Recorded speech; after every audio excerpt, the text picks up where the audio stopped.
Welcome to True Betrayal Stories. Today we're not just telling a story, we're dissecting a masterclass in revenge. It begins in a paradise reserved for the world's elite, the turquoise waters and white sands of the Maldives. Here, tech billionaire Sebastian Croft celebrated his success, lavishing gifts on his beautiful, much younger mistress. He believed he was untouchable, the king of his own universe. But while he was sipping champagne at $10,000 a night, his pregnant wife, Catherine, wasn't at home crying. She was in a war room with her lawyers, preparing to detonate a bomb that would vaporize his world from 5,000 miles away. This isn't just a story of infidelity. It's the story of how a titan of industry was brought to his knees by the one person he was foolish enough to underestimate. The sun over the Laviani Atoll in the Maldives was a relentless molten gold. It bled across the sky, setting the impossibly clear water on fire with hues of orange and pink from the deck of their overwater bungalow, Suite 7. The Iridium Spire Resort's most exclusive residence. Sebastian Croft watched the spectacle with the detached appreciation of a man who owned his view. At 42, he had the kind of rugged, curated handsomeness that wealth manufactures, a jawline sharpened by personal trainers, a tan deepened by choice and not by labor, and eyes that held the cool, predatory stillness of a boardroom shark. His companion, Chloe Summers, was 24, and possessed the kind of beauty that thrived under the lens of an iPhone camera. She was all high cheekbones, impossibly long lashes, and a lithe figure that was currently draped over a sun lounger, clad in a bikini, that cost more than most people's monthly rent. She held up her phone, angling it to capture her face, the sunset, and the half-empty flute of Dom Perignon in one perfectly curated shot. Hashtag living my best life, she murmured, her thumb tapping out the caption. Do you think I should add a heart emoji or a sparkle emoji, Seb? Sebastian didn't look away from the horizon. Use the sparkle, darling. It's more aspirational. He took a slow sip of his own champagne. The taste was crisp, expensive, and familiar. It was the taste of victory. His company, Innovatex, had just closed a deal that would catapult its valuation into the stratosphere. This trip wasn't just a hedonistic escape. It was a celebration, a monument to his own genius. He let his mind drift to his wife, Catherine. The thought was a fleeting, inconvenient cloud in his perfect sky. He pictured her back in their sterile, art-filled Manhattan penthouse, her body swollen with the child he'd wanted, or thought he'd wanted. She was 7 months pregnant. He'd told her this was a vital business retreat in Singapore. A lie, of course, but a necessary one. Catherine, with her old money sensibilities and quiet judgment, didn't understand the pressures he was under. She didn't understand his needs. Chloe, on the other hand, understood everything, or at least pretended to. She was simple, uncomplicated, and breathtakingly beautiful. She was a reward. The butler is bringing the caviar, Chloe said, pulling him from his thoughts.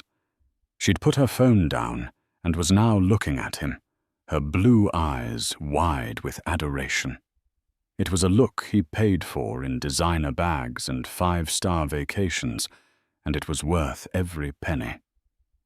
Excellent, he said, finally turning to her and offering a smile.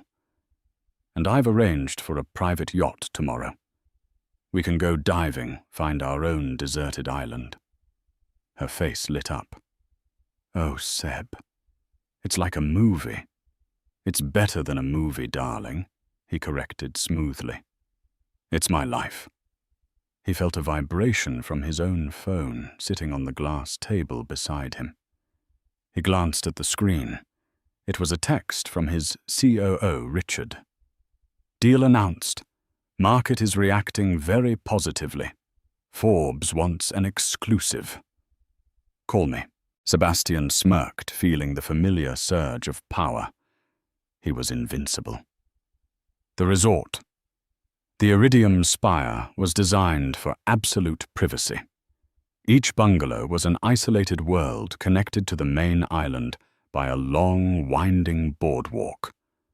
Staff were trained to be ghosts present when needed, invisible otherwise. So when a distinct firm knock echoed from the suite's solid teak door, it was an intrusion. It was a sound that didn't belong in paradise. Chloe sat up, pulling a silk robe around her shoulders. Were you expecting someone? No, Sebastian said, his brow furrowing in annoyance. He stood, his own robe hanging open, revealing a physique honed by years of disciplined effort. He strode to the door, ready to dismiss whoever had dared to disturb him. Standing there was the resort manager, a man named Mr. Harrison, looking profoundly uncomfortable. He was flanked by two stoic-looking Maldivian security guards. Harrison held a large, sealed document envelope, the kind used for sensitive international couriers. It was stiff, heavy, and official. Mr. Croft, the manager, began, his voice strained. My sincerest apologies for the disturbance. This just arrived for you via a chartered seaplane. The courier insisted it was of the utmost urgency and required confirmation of delivery directly to you. Sebastian's annoyance turned to curiosity, tinged with a slight unease. A chartered seaplane for a letter. He reached out and took the envelope. It was addressed to him, Mr. Sebastian Croft. The return address was a prestigious law firm in New York, Sterling, Abbott and Finch, Catherine's lawyers. But they handled his estate, planning his trusts. Why would they be sending him a package here? Thank you, Harrison, Sebastian said, his voice a little tighter than he intended. He closed the door, the click echoing in the sudden silence of the suite. What is it? Chloe asked, her voice a whisper. The mood had shifted.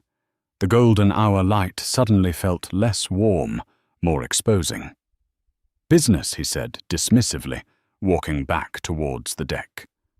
He tore open the thick paper with his thumb.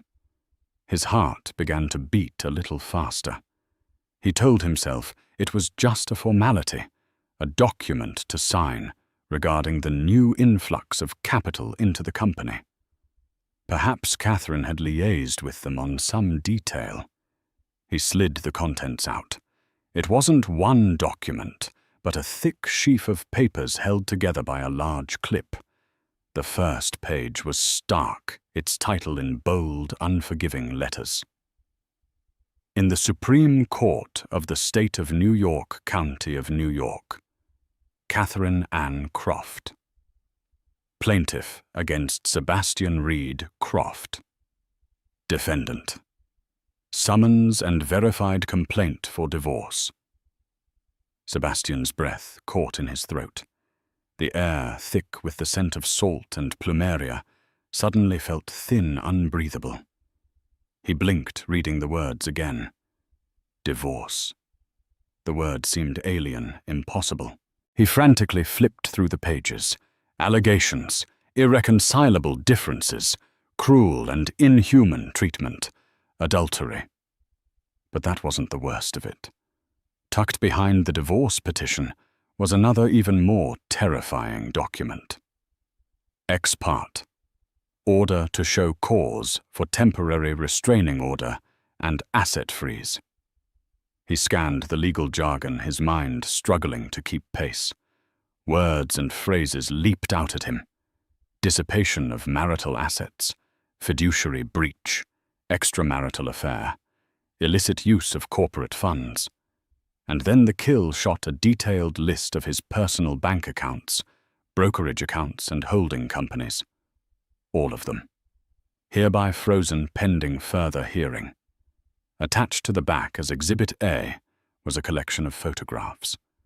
There he was kissing Chloe on a yacht in St. Bart's 3 months ago.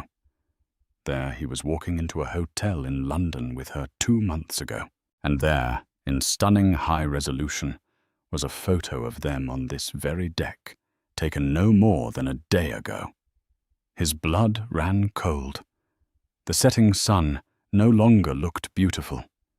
It looked like the dying embers of his life. He looked up from the papers, his eyes finding Chloe's. The adoration was gone from her face, replaced by a dawning horror. The phone he'd left on the table began to buzz again. It wasn't Richard. The caller ID simply read, Catherine. He was 5,000 miles from home in a gilded cage with his mistress, and his wife had just checkmated him. The game wasn't over. It had just begun. While Sebastian Croft was staring at his life's demolition papers in the Maldives, Catherine Croft was sitting in a steel and glass boardroom on the 54th floor of a skyscraper in Midtown Manhattan. The view from this window was not of a turquoise sea, but of the relentless, pulsating heart of global finance.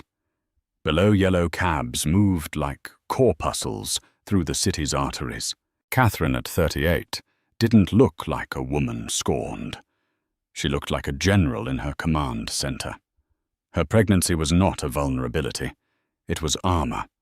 It lent her an air of serene, inviolable purpose.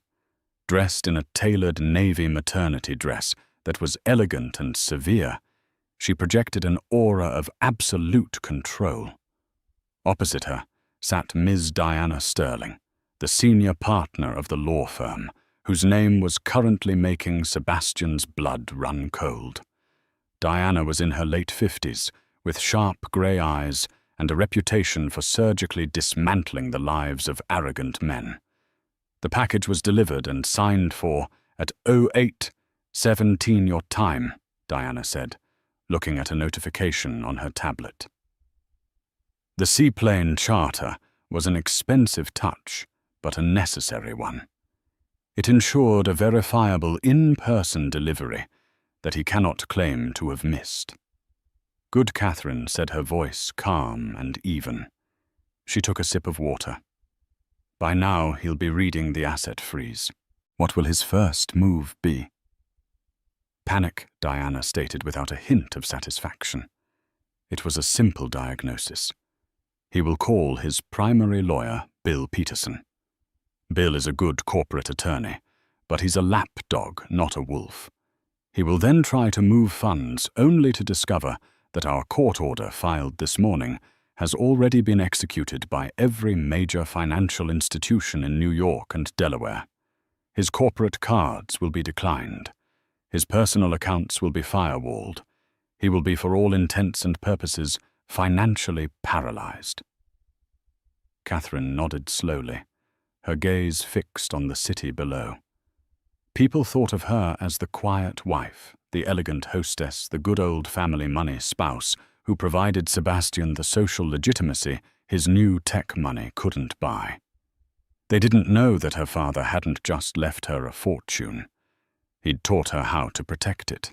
He'd taught her that the real battles were won, not with emotion, but with intelligence, preparation, and overwhelming force. The discovery of the affair hadn't been a sudden gut-wrenching moment. There was no lipstick on his collar or a suspicious text message. It had been a quiet, cold dawning. 6 months ago, she'd been reviewing their joint finances, a habit her father had instilled in her, when she noticed a recurring consultancy payment from one of Sebastian's private holding companies. A monthly wire of $50,000 to a shell corporation named CS Global Media. It was sloppy, arrogant. Sebastian had gotten so comfortable in his deceit that he'd used their own money to pay his mistress. A simple investigation conducted by a discreet firm her father had used for decades revealed that CS Global Media was owned by one Chloe Summers, an Instagram model with a penchant for luxury travel. The investigators didn't just provide photos. They provided a full financial workup. They uncovered the gifts, the Cartier bracelet, the down payment on a Los Angeles condo, the leased Porsche. All paid for, not from his personal salary, but funneled through corporate expense accounts or shell companies, blurring the line between personal indulgence and business. Catherine hadn't cried. The pain was there, a cold, heavy stone in her chest, but it was quickly superseded by a crystalline rage. It wasn't just the betrayal of their marriage vows, it was the betrayal of their partnership. She had been there from the beginning of InnovateX, using her family's connections to secure his first round of seed funding.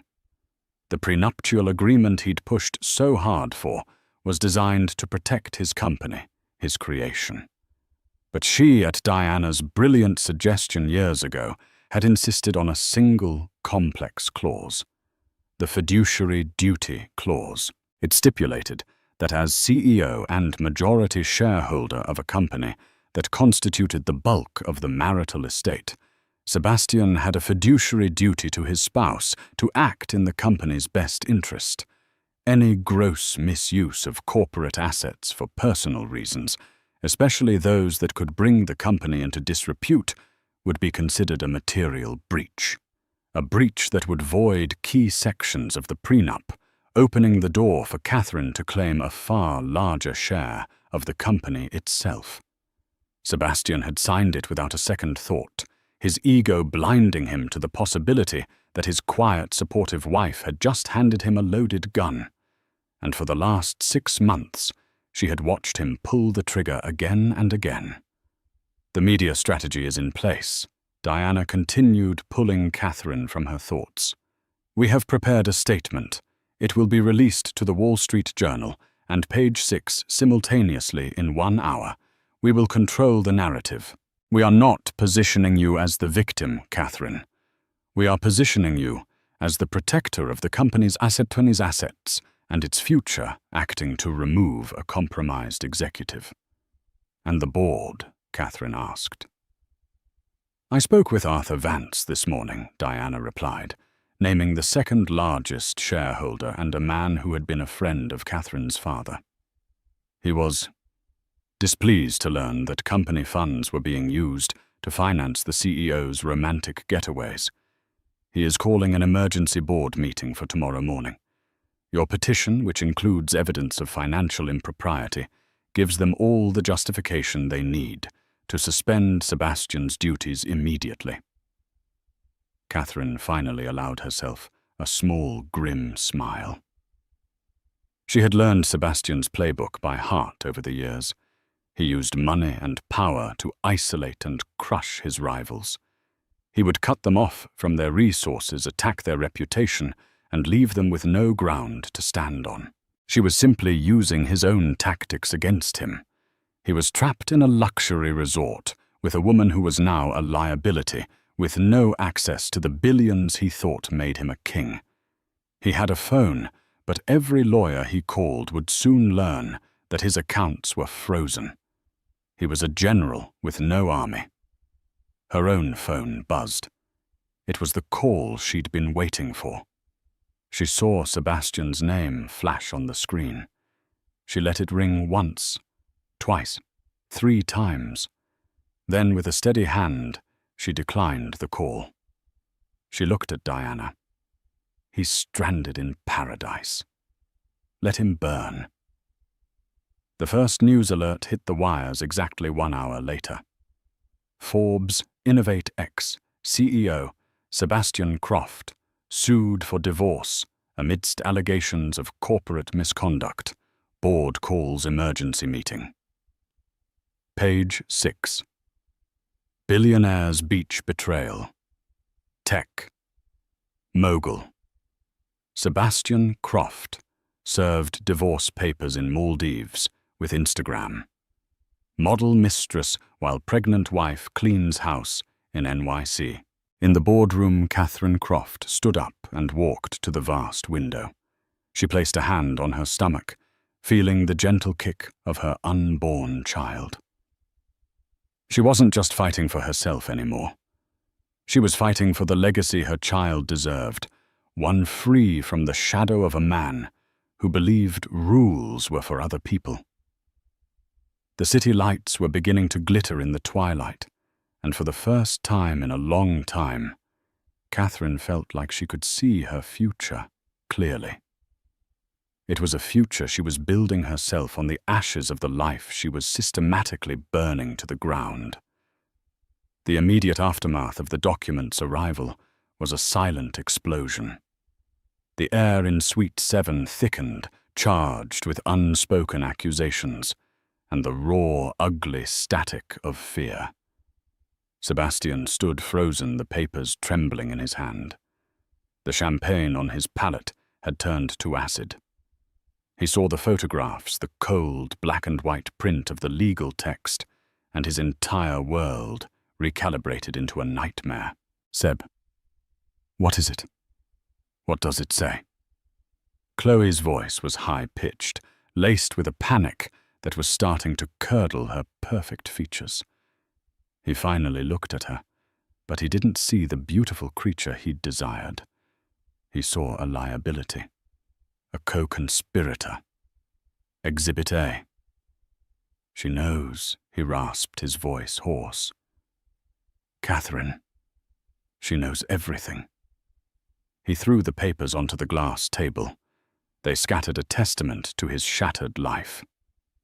Asset freeze. She froze everything. My accounts, the company, everything. Chloe scrambled off the lounger and picked up the first page, her eyes scanning the legal jargon. She didn't understand most of it, but she understood the words divorce, adultery, and her own name, Chloe Summers, mentioned explicitly in the complaint. Me. Why am I in this? She cried, her voice rising in hysteria.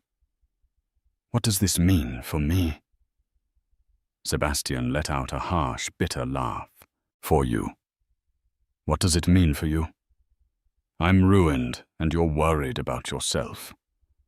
He started pacing the deck like a caged animal, his mind racing, trying to find an escape route, a loophole. He grabbed his phone and stabbed at the screen, dialing his lawyer, Bill Peterson. The call went to voicemail. Bill, it's Sebastian. Call me immediately. It's a code red emergency. Catherine she's launched a full-scale attack. Call me. He hung up and immediately tried to access his private banking app. Access denied. Please contact your relationship manager. He tried his brokerage account. The same message. A cold sweat broke out on his brow. The paralysis was real. It was happening. How did she get these photos? Chloe whispered, staring at the picture of them on the deck. Who took this? Are we being watched? The paranoia hit Sebastian like a physical blow. He scanned the shimmering water, the distant bungalows, the empty boardwalk. The paradise that had felt so private and exclusive now felt like a panopticon. Every waiter, every cleaner, every smiling staff member was a potential spy. Had Catherine hired someone here? Was the resort in on it? His phone buzzed. Catherine. He had missed her call while trying his lawyer. He tried to call her back. The call was immediately rejected. Blocked. This is your fault, he snarled, turning on Chloe. The charm and affection he'd shown her just minutes before had vanished, replaced by pure, uncut venom. You and your damn Instagram. You had to post everything, didn't you? Tagging the locations, showing off the gifts. You led her right to us, my Instagram. She shrieked back, stung by the accusation. You're the one who's married. You're the one who told me she was practically living in a different world, that you two were just business partners. You told me she didn't care what you did. She didn't. Until you got sloppy. He roared, his face turning a blotchy red. The fight was ugly, vicious, and stripped of all pretense. The fantasy of their love affair evaporated under the harsh glare of consequence. For Sebastian, Chloe was no longer a beautiful escape.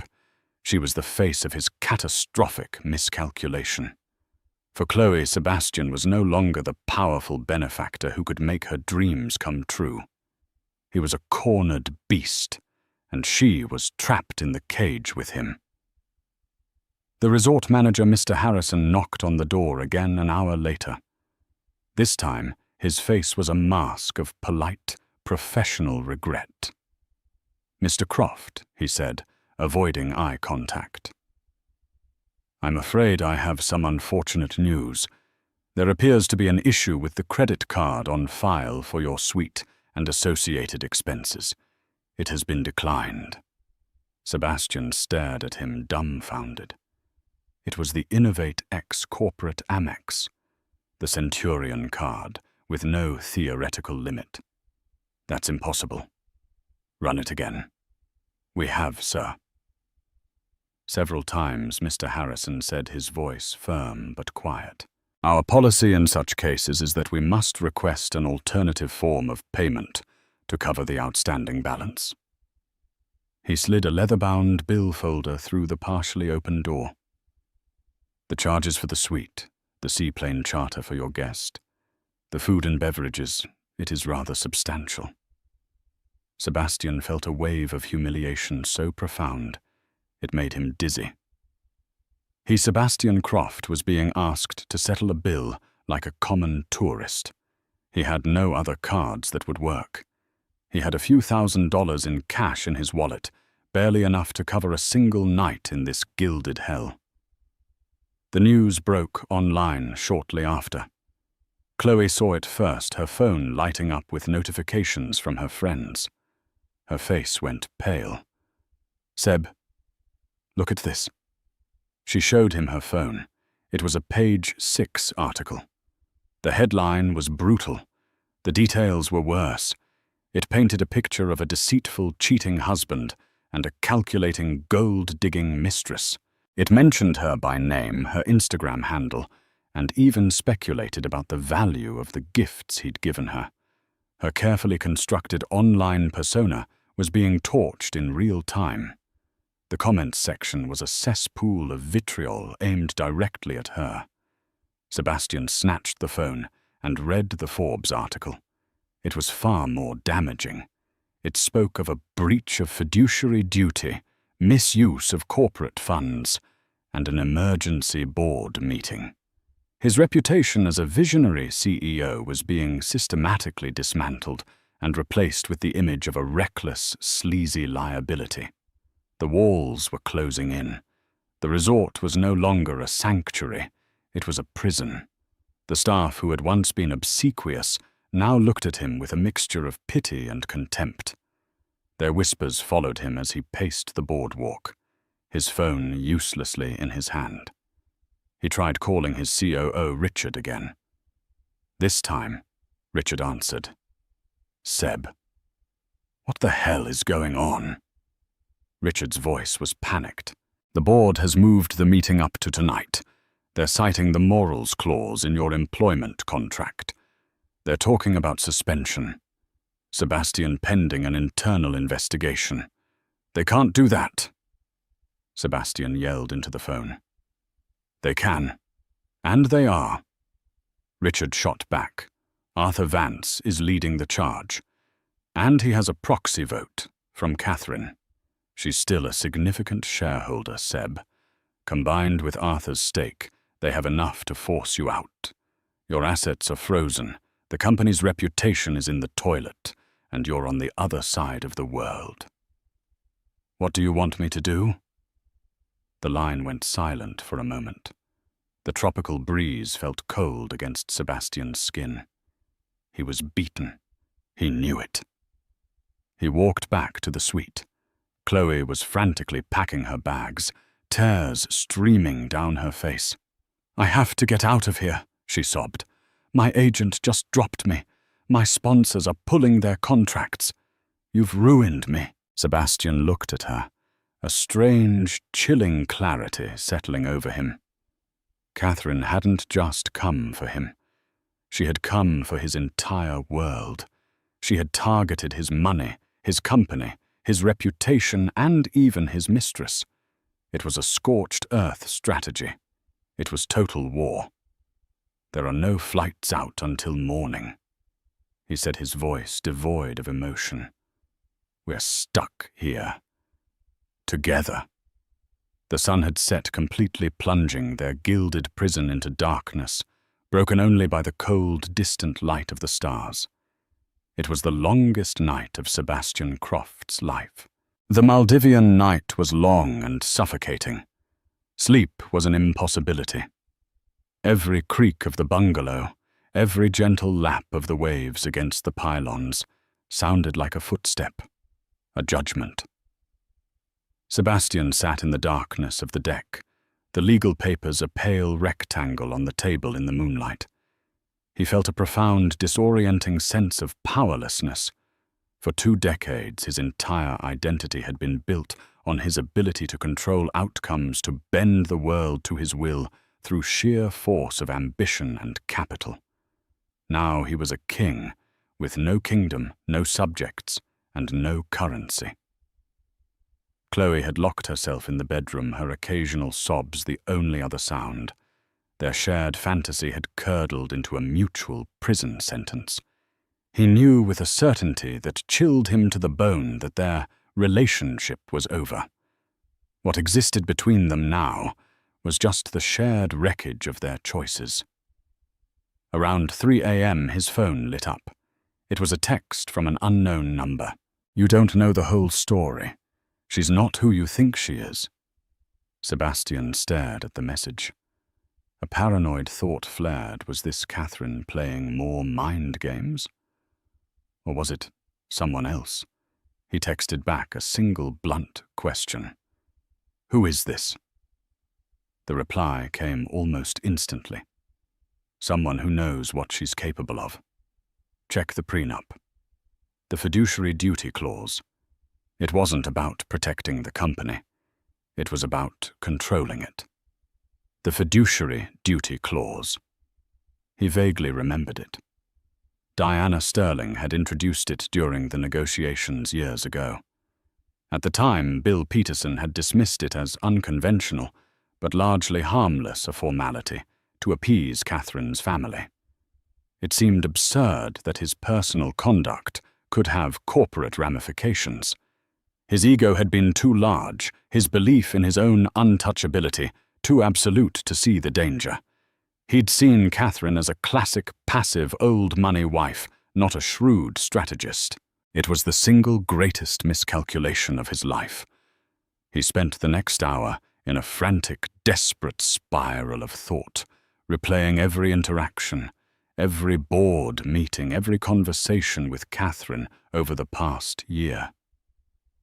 He had seen her as quiet, withdrawn, perhaps depressed about the pregnancy.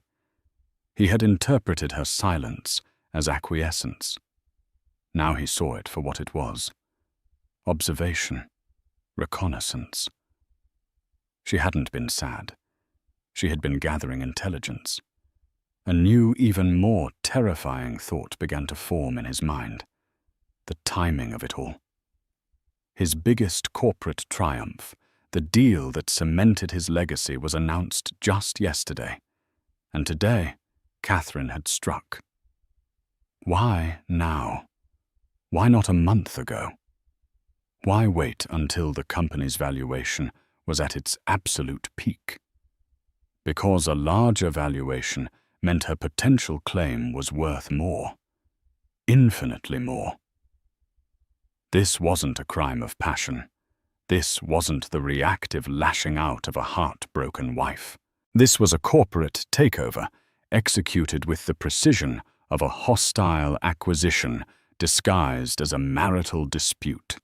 The first rays of dawn began to slice across the horizon, painting the sky in pale, sickly shades of grey and pink. The door to the bedroom creaked open. Chloe emerged, her eyes red and swollen, her face stripped of its usual glamorous makeup. She looked young and lost. She was holding her purse. My flight is at 11 a.m., she said, her voice brittle. I used the last of my savings to book a one-way ticket to Los Angeles. Economy, she said the last word as if it were a disease. Sebastian just nodded a grim emptiness inside him. Good luck. I need to ask you something. Seb, she said, her tone shifting. It was no longer hysterical, but cold and businesslike. Before I go, I need a safety net. This has destroyed my career. People think I'm a home wrecker, a gold digger. I have nothing. Chloe, he said flatly. You saw the papers. I'm broke. I'm not talking about your money now, she said, stepping closer. I'm talking about your future money. After the divorce, you'll rebuild. Men like you always do. I want a settlement, something to keep me quiet. Sebastian stared at her. Quiet about what? The truth is already on the front page of every gossip site on the planet. Chloe's expression hardened. She reached into her purse and pulled out a small, discreet audio recorder. The kind journalists use. She pressed a button. His own voice filled the room, slick and confident. Don't worry about Catherine, darling. The prenup is ironclad. The company is all mine. She gets the penthouse and a handsome allowance, and that's it. She's taken care of, but she'll never touch InnovateX. He remembered the conversation. It was from their trip to St. Bart's on the yacht. He'd been bragging, reassuring Chloe that their future was secure. She clicked it off. I have hours of this, Seb. Hours of you talking about the company, about the board members calling them idiots, about how you were planning to leverage the New Deal to push Arthur Vance out, about your creative accounting to fund us. The blood drained from Sebastian's face.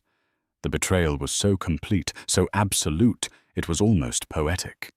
His wife had outmaneuvered him in the boardroom, and his mistress had been playing him in the bedroom. He was surrounded. You were recording me. He whispered the words, tasting like ash. It was an insurance policy. She said, her voice unapologetic. I'm not stupid, Sebastian. I knew what I was. But I wasn't going to be a disposable toy. Now these recordings are either my retirement fund or they're Catherine's Exhibit B, your choice. He finally understood. This was the checkmate. Catherine's legal attack was the primary assault, a blitzkrieg that had broken his defenses. Chloe's betrayal was the final, devastating blow, ensuring there was nothing left to salvage. He had been outplayed on every conceivable level by the two women he thought he controlled completely. He looked at Chloe, at her cold, determined eyes, and he started to laugh. It wasn't a sound of mirth. It was the sound of a man breaking the horrifying, unhinged laughter of someone who has just realized the entire game was rigged against him from the start, and he was the only one who didn't know the rules. He had walked into paradise a king, and would be leaving a fool stripped of his crown, his fortune and his dignity, haunted by the echoes of his own arrogance. The emergency board meeting for InnovateX was not held in the company's gleaming, futuristic boardroom. At Arthur Vance's insistence, it was convened in the old-world wood-paneled conference room of his private equity firm, a space that smelled of leather and old money. The message was clear. This was not business as usual. This was a course correction. Arthur, a man in his late 60s with a mane of white hair and the piercing gaze of a hawk, sat at the head of the table. The other board members, a collection of venture capitalists and industry veterans, looked grim. There was an empty chair where Sebastian was supposed to be. In his place on a large screen at the end of the room was the impassive face of Diana Sterling, attending via video conference. As you all know, we are here under extraordinary, and deeply unfortunate circumstances. Arthur began, his voice a low rumble. Our CEO, Mr. Croft, has become embroiled in a public scandal that not only damages his personal reputation, but directly implicates the financial integrity of this company. He gestured to an aide who began distributing a slim folder to each member. This packet contains excerpts from the legal petition filed by Catherine Croft.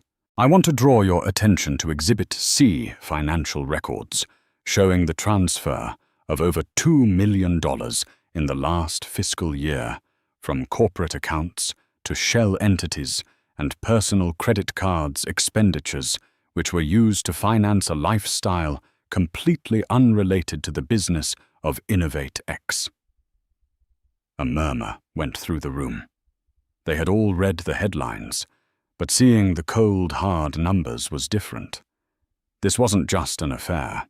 It was embezzlement, thinly disguised.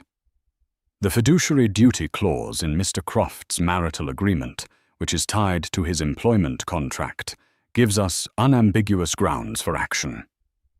Arthur continued.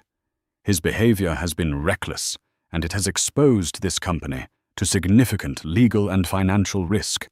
The market has already reacted. Our stock is down 12% in pre-market trading.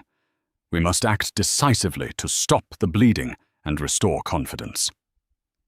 One of the board members, a tech investor named Robert Chen, spoke up. What is the proposed action? Arthur, I propose a vote of no confidence, Arthur said, his eyes sweeping the room. Effective immediately, we suspend Sebastian Croft from all duties as CEO and chairman of the board, pending a full independent forensic audit of the company's finances. I further propose we install an interim CEO to guide the company through this transition. The question hung in the air. Who could possibly step into such a role at a moment's notice? Who had the knowledge, the trust of the major shareholders, and the motivation to clean up the mess? As if on cue, Diana Sterling's voice filled the room from the screen. Gentlemen, on behalf of my client, Catherine Croft, who, as you know, retains a 16% stake in InnovateX, we would like to put forward a name for consideration as interim CEO. The room fell silent. They all knew Catherine had the social grace and the family name, but no one had ever considered her a corporate player. My client. Diana continued, her voice cutting through their assumptions. Has a degree in economics from Wharton. Before her marriage, she worked as a financial analyst at Goldman Sachs. For the past decade, she has not just been a passive spouse, she has been an active, albeit silent, partner in this company's journey. She helped secure the initial funding. She has reviewed every quarterly report. She understands the company's finances, its strengths, and, as has become painfully clear, its vulnerabilities better than anyone. Arthur Vance nodded slowly, revealing the final piece of the meticulously planned strategy. Catherine has my full support and my proxy. Combined, her stake and mine represent a controlling interest. She is not just a candidate. She is the only logical choice to signal to the market that the era of reckless governance is over, and a new era of stability and integrity has begun. It was a masterstroke. A coup. The board members looked at each other, the realization dawning on them. They weren't just being asked, they were being told. Sebastian hadn't just been fired by his wife. He was being replaced by her. Furthermore, Diana added, delivering the coup de grace, my client has already been in contact with several key figures at Forbes and the Wall Street Journal. She is prepared to give an exclusive interview this afternoon, outlining her vision for the future of InnovateX. A vision of transparency, sustainable growth, and a renewed focus on our core mission, free from the distractions and liabilities of the previous leadership. She was not just seizing control. She was already steering the narrative, turning a story of sordid scandal into one of corporate responsibility and female empowerment. She was transforming herself from the wronged wife into the company's savior. The vote was a formality, unanimous. Sebastian Croft was officially out. Catherine Croft was in. Hours later, Catherine sat in the same boardroom where her victory had been solidified. She wore a different dress now, a powerful, dark grey one. A makeup artist had just finished giving her a look that was strong and camera-ready. Her phone rang. It was an unknown number, but she knew who it was. She answered. Catherine Sebastian's voice was a ghost, thin and broken, stripped of all its commanding bravado. He was calling from a borrowed phone at the mail's airport. "Sebastian?" She replied, her voice perfectly level, betraying no emotion. Why he asked the single word loaded with a universe of confusion and pain. Was it just about the money to take the company? Catherine paused, looking out the window at the city she was about to conquer. "You misunderstand, Sebastian," she said, her voice dropping to a cool, quiet intensity. "You always did. You thought the company was yours. You thought the money was yours. You thought I was yours. You were wrong. The company was our partnership. The money was our future, and I am no one's property." She continued. "You didn't just cheat on me. You gambled with our child's legacy. You took the foundations we built together and used them to construct a cheap, sordid fantasy for yourself. I didn't take the company from you, Sebastian. I am simply taking it back." She could hear his ragged breathing on the other end of the line. There was nothing he could say. No argument he could make. A final piece of advice, she said, her voice chillingly calm. "I would suggest you find a very good lawyer. Not a corporate yes man like Bill, but a real criminal defense attorney. Because when my auditors are finished, infidelity will be the very least of your legal problems." With that, she ended the call. She placed the phone on the table, took a deep breath, and stood up. The television crew was waiting for her in the next room. A new chapter was beginning. Her chapter. She had not only survived the betrayal, she had used it as a catalyst to claim a power Sebastian never even knew she possessed. The king was deposed. Long live the queen. The journey home was a 20-hour exercise in humiliation, stripped of his private jet. Sebastian Croft, the titan of tech, was now just another passenger on a commercial flight. He was wedged into a middle seat in premium economy, the best a shell-shocked Richard had been able to book, with his own credit card between a snoring salesman and a woman who kept glancing at him, her eyes wide with recognition from the news articles on her phone. The flight attendants, trained to be discreet, nonetheless gave him a wide berth, their professional smiles strained. Every moment was a reminder of his fall from grace. The recycled air, the mediocre food served in a plastic tray, the indignity of waiting in line for the lavatory. It was a foreign planet, and he was its most unwelcome visitor. Touching down at JFK was even worse. As he emerged into the arrivals hall, a pack of paparazzi descended upon him like vultures. Flashes exploded in his face, blinding him. Microphones were shoved towards his mouth. "Mr. Croft, is it true you embezzled company funds? Sebastian, what do you have to say to your wife? How does it feel to lose your company?" He flinched, shielding his face with his arm, and pushed through the scrum, his heart hammering against his ribs. He had once commanded stages in front of thousands, his every word treated as prophecy. Now he was prey, and the sound of the baying pack was the new soundtrack to his life. He finally spotted the car, His lawyer had sent a drab black sedan, not his usual chauffeured Maybach, and threw himself into the back, gasping for air as it sped away from the curb. His new lawyer's office was not on Park Avenue. It was in a nondescript building downtown with scuffed floors and the faint smell of stale coffee. Frank Gallo was not like the polished, deferential attorneys Sebastian was used to. He was a bull of a man with a weary face and hands like shovels, a specialist in white-collar criminal defense. He didn't offer Sebastian a drink. He just gestured to a worn leather chair. "Let's not waste time." Frank began, his voice a gravelly monotone. He slid a copy of Catherine's petition across the desk. "This divorce filing. This is a work of art. I've seen mafia indictments written with less precision. Your wife isn't just divorcing you, Mr. Croft.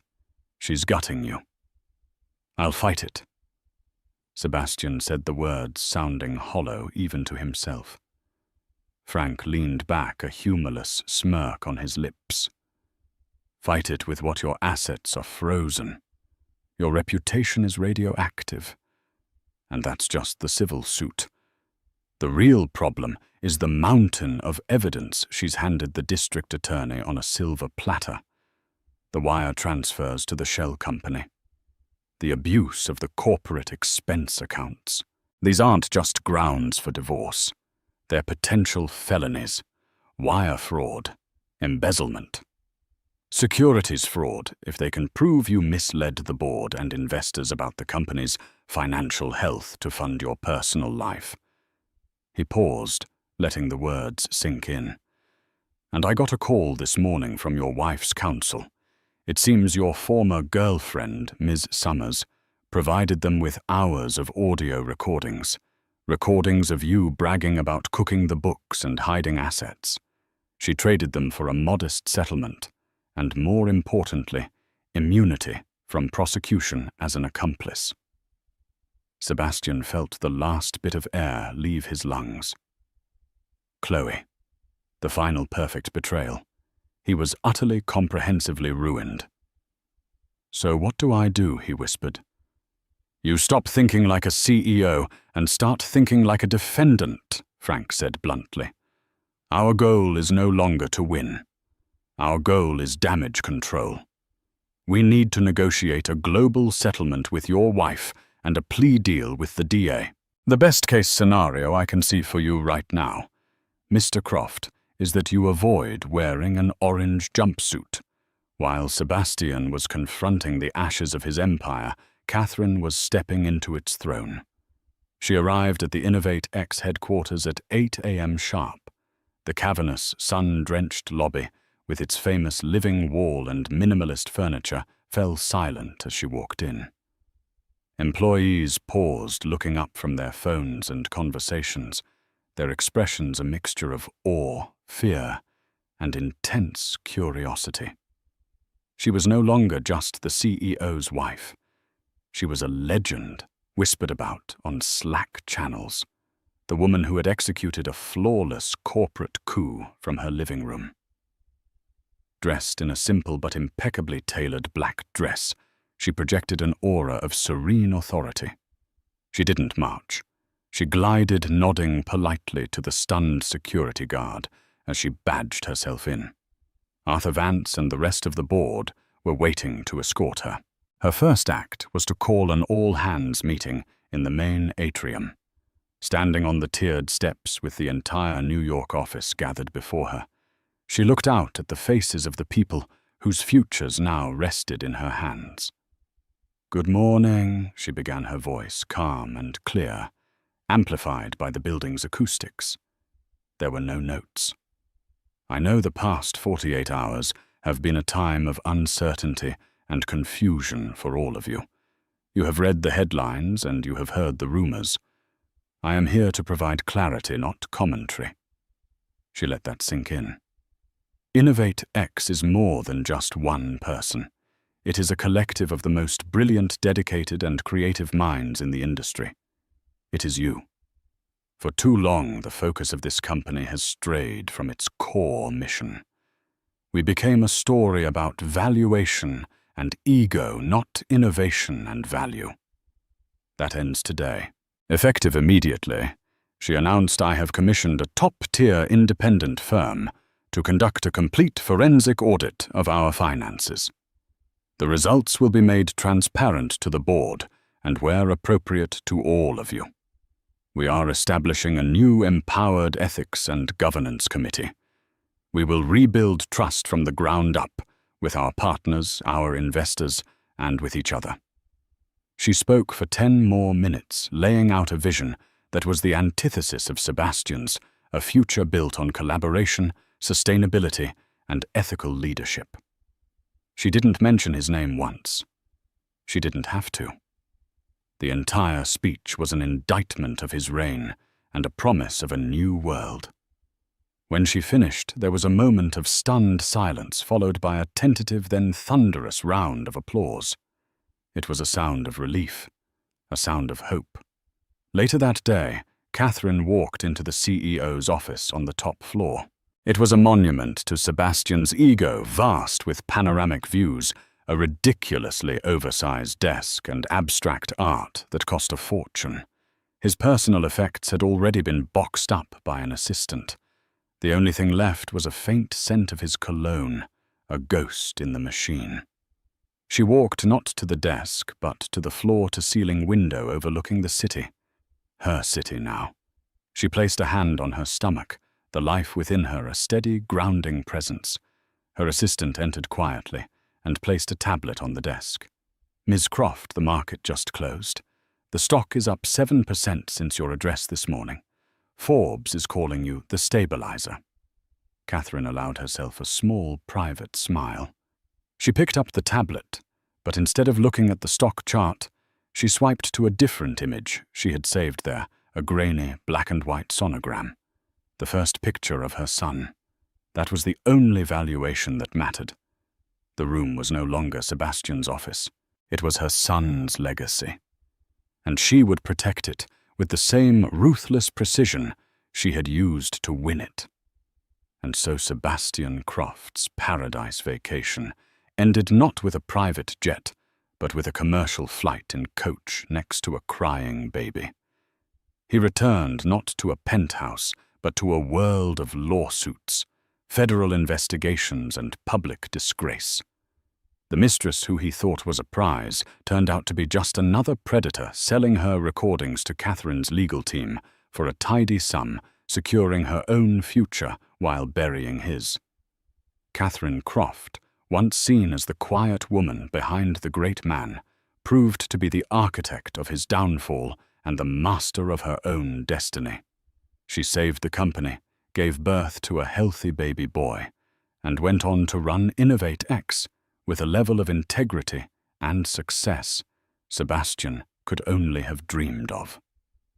This story is a stark reminder that the deepest betrayals often come from underestimating the quietest person in the room. What do you think? Was Catherine's revenge a calculated masterpiece or a step too far? Let us know your thoughts in the comments below.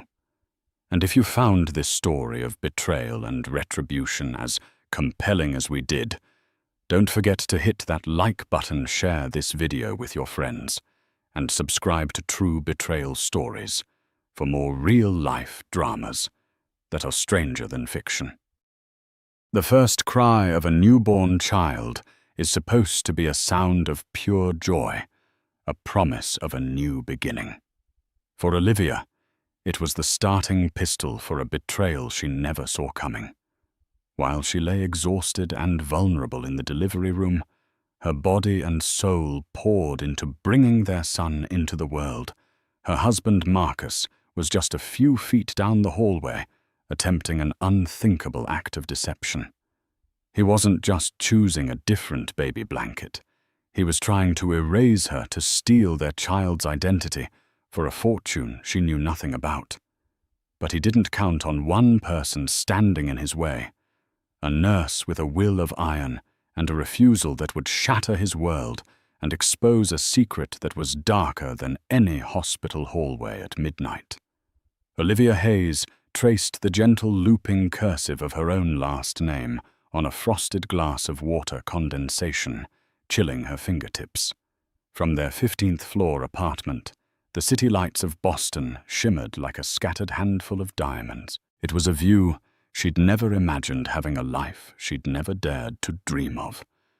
And at the center of that dream was Marcus Thorne, the man currently on his knees before her, his head resting against her 9 months pregnant belly. He kicked Marcus, murmured, his voice muffled by the thin cotton of her maternity dress. A wide, boyish grin spread across his face as he looked up at her, his blue eyes sparkling with the same city lights reflected in the window. Leo is impatient. He wants to meet his dad. Oh, is that so? Olivia laughed, running her fingers through his thick, sandy blonde hair. I think he's just tired of my terrible singing. And he definitely wants to meet his mum first. She's the one doing all the work, after all. Marcus's smile softened. He pressed a gentle kiss to the swell of her stomach. Leo Hayes Thorne, he said, his voice full of reverence. It has a nice ring to it. Strong, like his parents. The hyphenated name had been Olivia's one non-negotiable condition. She hadn't come from money like Marcus.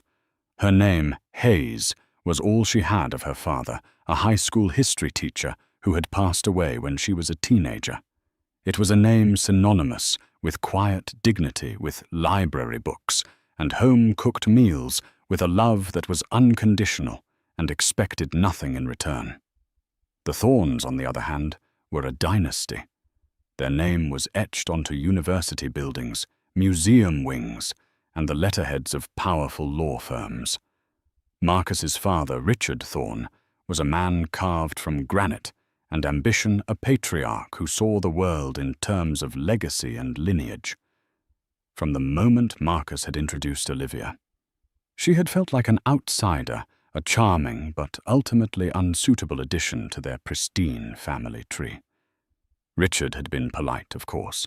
He'd shaken her hand with a grip that was a little too firm, his smile never quite reaching his cold, calculating eyes. He'd referred to her job as a freelance graphic designer as a delightful little hobby. He made subtle remarks about the importance of good breeding and strong stock, all while patting Marcus on the back. The battle over the baby's name had been a quiet, cold war, waged mostly through Marcus. Dad was asking about the name again. Marcus had said a month ago, trying to sound casual as he tossed his briefcase onto their plush sofa. "And what did you tell him?" Olivia asked, not looking up from her laptop, where she was designing a logo for a local bakery. "I told him our decision." Leo Hayes Thorne. How did he take it? Marcus sighed, loosening his tie. "You know, Dad, he's traditional. He just feels a son should carry his father's name. The Thorne name. The Thorne name is there, Marcus." Right after the Hayes name, Olivia had stated firmly, finally looking at him. "We are a team. This baby is a product of both of us. His name should reflect that." We agreed. I know we did." Marcus had conceded, running a hand through his hair in a gesture of frustration she knew was born from conversations with his father. "He just gets in my head sometimes. He talks about legacy, about the family, about his own father and his father before him. It's a lot of pressure." Olivia had softened then, getting up to wrap her arms around him. "We're starting our own legacy, Marcus. You, me, and Leo. A legacy of partnership, of love, not pressure." He had held her tight, burying his face in her hair. "You're right. You're always right." Leo Hayes Thorne. It's perfect. She believed him. She had to. She loved the man he was when his father wasn't whispering in his ear, the funny, warm, and deeply loving Marcus, who made her breakfast, who assembled the crib with a comical level of concentration, and who talked to their unborn son every single night. Now, with her due date just days away, an uneasy quiet had settled. The calls from Richard had stopped. Olivia had taken it as a sign of begrudging acceptance. She couldn't have been more wrong. It wasn't acceptance. It was the quiet before a meticulously planned ambush. The day it happened began like any other Tuesday. Olivia was finalizing the baby's room-folding tiny onesies and placing them in a drawer. Marcus had been unusually quiet that morning, his eyes glued to his phone. He'd received a text that made his face pale. "Everything okay?" she'd asked. "Yeah, fine." "Just work stuff," he'd lied, shoving the phone into his pocket. Dad's being difficult about a merger. Olivia felt a familiar pang of anxiety, but pushed it down. She wouldn't let Richard Thorne's corporate dramas cast a shadow over these last precious days. That afternoon, while reaching for a stuffed elephant on a high shelf, she felt it. A sharp, unfamiliar cramp that stole her breath, followed by a sudden warm gush of water. Her eyes went wide. "Marcus," she called out, her voice a mixture of panic and excitement. "Marcus, I think it's time."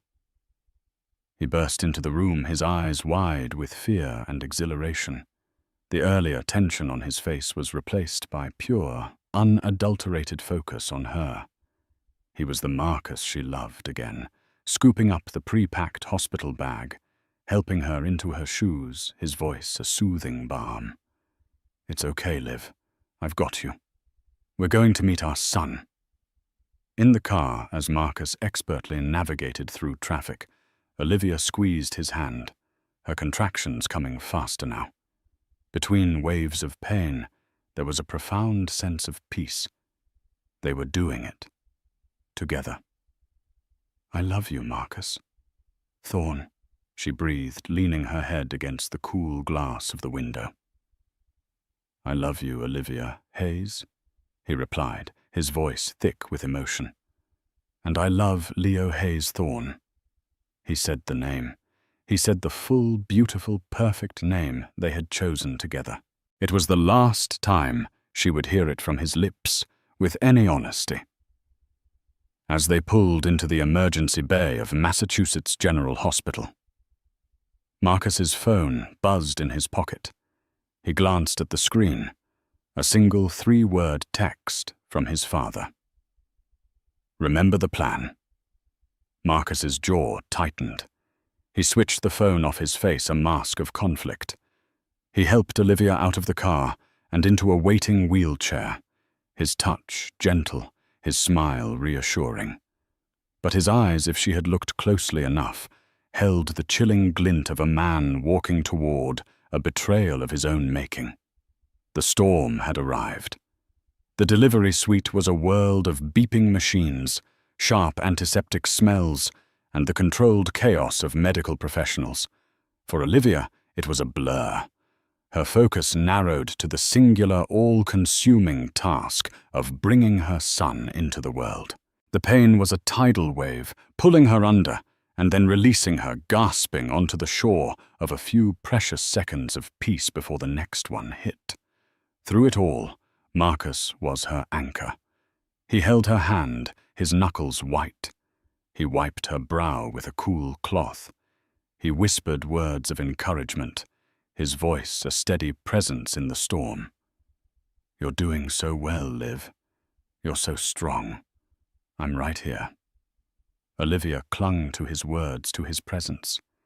He was her rock. The doubts she'd had about his family's influence felt 1,000,000 miles away. In this room, it was just them. A team. "Okay, Olivia, on this next contraction, we're going to push," said the obstetrician, Dr. Miller. her voice calm and authoritative. Dad, keep encouraging her. Marcus leaned in close, his lips by her ear. Come on, sweetheart. Let's meet our boy. Let's meet Leo. With a final guttural cry that seemed to tear from the very depths of her soul, Olivia gave one last monumental push, and then the world shifted. The pain receded, replaced by a new sound, a raw, powerful, and miraculous wail. He's here, Dr. Miller announced, her voice bright with triumph. Congratulations. You have a beautiful, healthy baby boy. Tears streamed down Olivia's face, mingling with the sweat.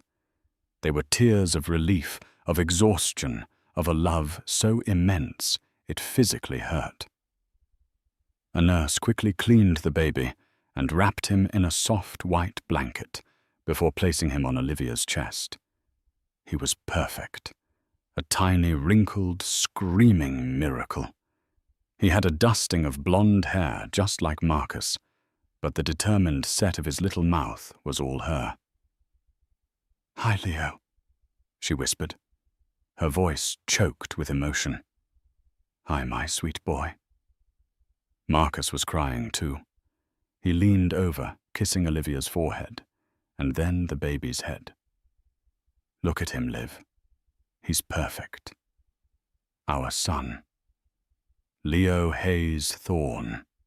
He said the name again, cementing it in the sacred space of their son's first moments. Olivia's heart swelled. All her fears had been for nothing.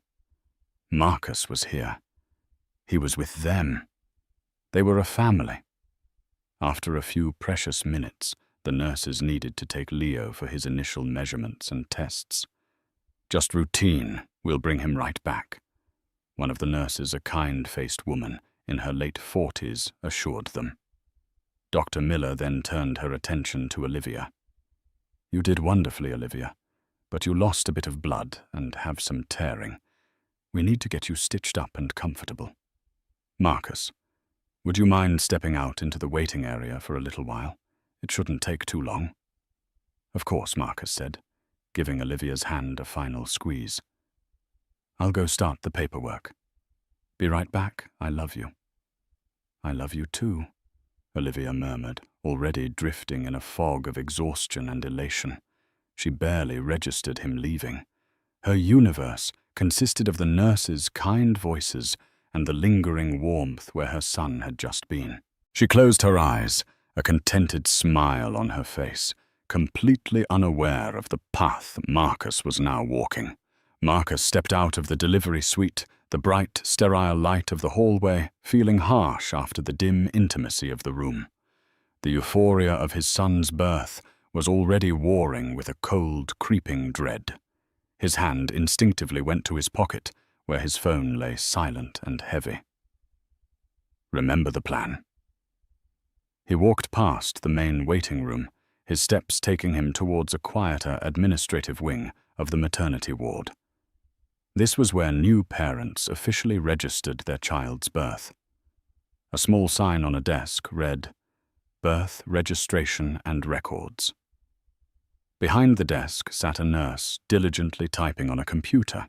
She had a no-nonsense air about her dark hair pulled back in a neat bun, and her name tag reading Sarah Jenkins, RN.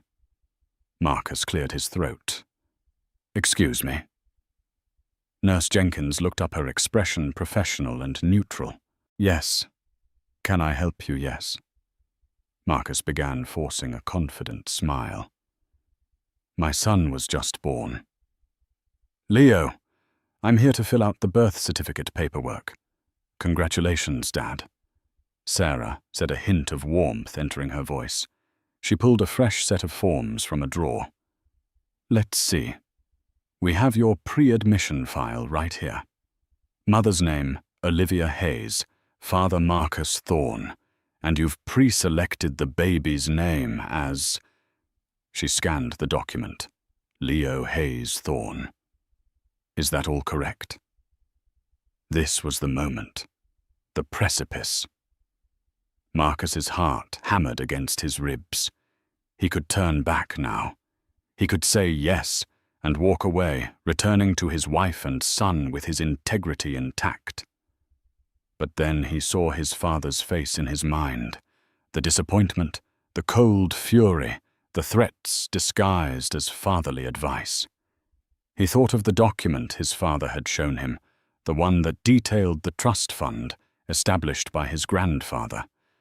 A trust fund worth $10 million. The clause was explicit, written in the unforgiving ink of a bygone era. To be released to my first great-grandson upon his birth, provided he carries the Thorne family name, and only the Thorne family name to continue our untarnished legacy. His father's words echoed in his ears. This isn't just money, Marcus. It's security. It's his entire future. The best schools, the best opportunities, a life without struggle. Are you going to throw that away for a sentimental hyphen? Olivia will understand. She's a practical woman. But Marcus knew she wouldn't. This wasn't practical. It was a betrayal. He was choosing his father's legacy over the one he and Olivia had promised to build together. Actually, Marcus, said his voice sounding foreign to his own ears, there's been a change, a slight correction to the name. Nurse Sarah Jenkins paused, her typing her fingers, hovering over the keyboard. She looked at him, her gaze sharp and discerning. A change from what was pre-registered? Yes, Marcus said, trying to sound breezy and authoritative. We've decided to simplify it. It's just going to be Leo Thorne. First name Leo, last name Thorne. Sarah's eyes narrowed slightly. She glanced back at her screen, then at the hard copy of the pre-admission form that Olivia had filled out and signed weeks ago.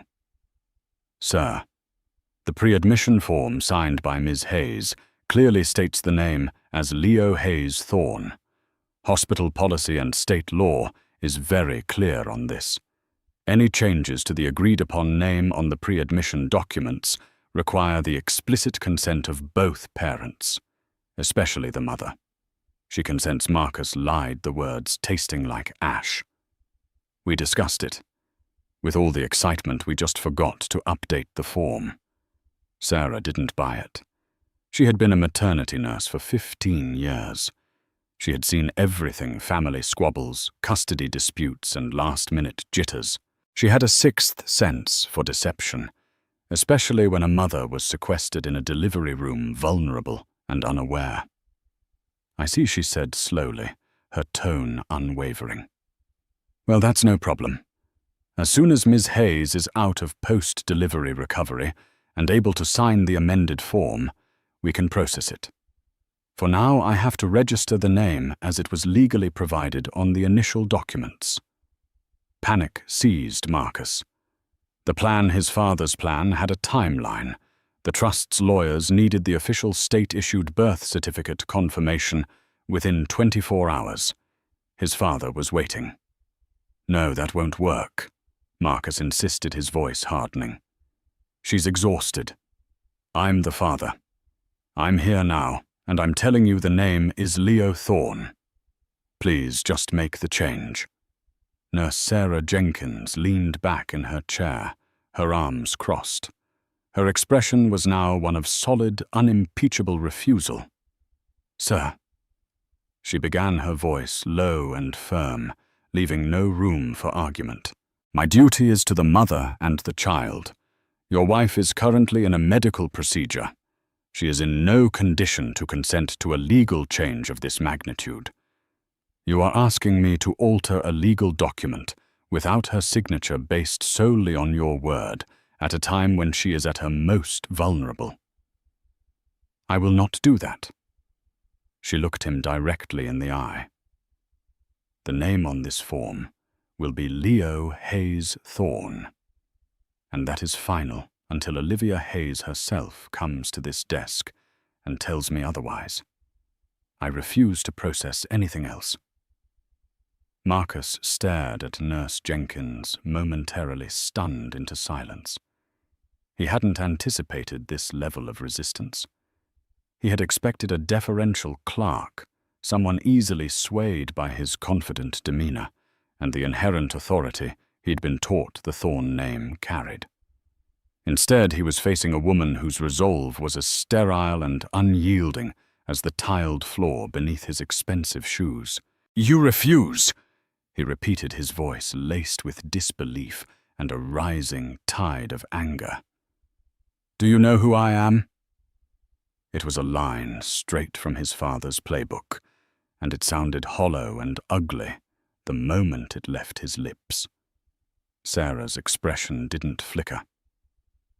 "I know you're the father of a newborn baby, sir, and I know you're trying to circumvent hospital policy and state law. My name is Sarah Jenkins, and my refusal stands." "This is ridiculous," Marcus seethed, pulling out his wallet. He thought of his father's other advice: if charm fails, money talks. He subtly flashed a platinum credit card. "My family are major donors to this hospital. The Thorn Wing, in the oncology department." "That's us. Perhaps a call to the hospital administrator would clear this up." It was a clumsy, desperate threat, and it landed with a thud. Sarah's eyes, which had been stern, now filled with a quiet disappointment. "Mr. Thorn, you could have donated the entire hospital. My duty is not to the donors, it's to my patients. Your wife, Olivia Hayes, is my patient. Your son, Leo, is my patient, and I will protect their rights.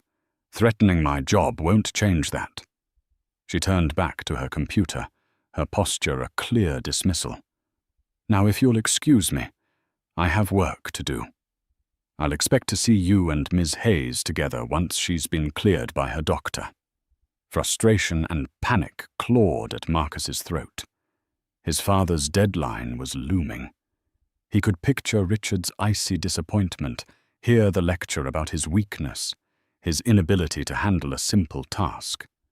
He was about to argue further when a new voice, smooth and commanding, cut through the tension. "Is there a problem here, Marcus?" Marcus spun around. There, standing at the entrance to the wing, was his father.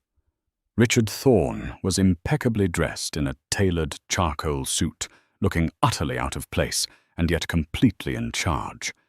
He hadn't come to meet his grandson. He had come to ensure the transaction was completed. Dad Marcus stammered. "What are you doing here?" "I came to offer my support."